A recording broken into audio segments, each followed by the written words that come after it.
বাংলাদেশের ২৮টি ক্ষুদ্র নৃগোষ্ঠীর অংশগ্রহণে ভিন্ন রূপ পায় এবারের নববর্ষের আনন্দ শোভাযাত্রা ১৪৩২। সাদা, লাল, কালো রঙের বাহারি আয়োজনে অংশগ্রহণ করেন নৃগোষ্ঠীর প্রতিনিধিরা। এটি বাংলাদেশের সাংস্কৃতিক বৈচিত্র্য ও জাতিগত সম্প্রীতির এক অনন্য উদাহরণ হিসেবে মনে করছেন সংশ্লিষ্টরা।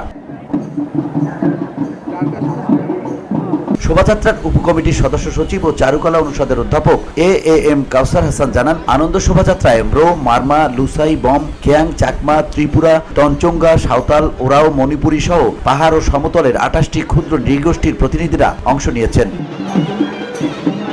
এবছরের শোভাযাত্রার প্রতিপাদ্য ছিল নববর্ষের ঐকতান ফ্যাসিবাদের অবসান। সকাল ৯টায় চারুকলা অনুষদের সামনে থেকে শুরু হয়ে এটি শাহবাগ, টিএসসি, শহীদ মিনার, শারীরিক শিক্ষা কেন্দ্র, দোয়েল চত্বর হয়ে পুনরায় চারুকলায় গিয়ে শেষ হয়।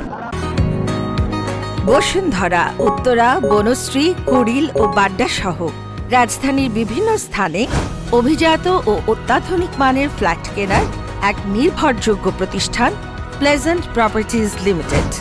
তাই আপনার স্বপ্নের আবাসনের জন্য আজই যোগাযোগ করুন।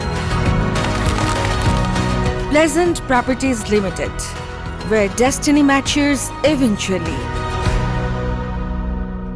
শোভাযাত্রায় ৭টি বড়, ৭টি মাঝারি ও ৭টি ছোট মোটিভ সহ মোট ২১টি মোটিভ প্রদর্শিত হয়। এবারের শোভাযাত্রার মূল মোটিভ হল স্বৈরাচারের প্রতিকৃতি। তাছাড়া পায়রা, মাছ, বাঘ ও মুগ্ধর আলোচিত পানির বোতল প্রদর্শিত হয়েছে এই শোভাযাত্রায়।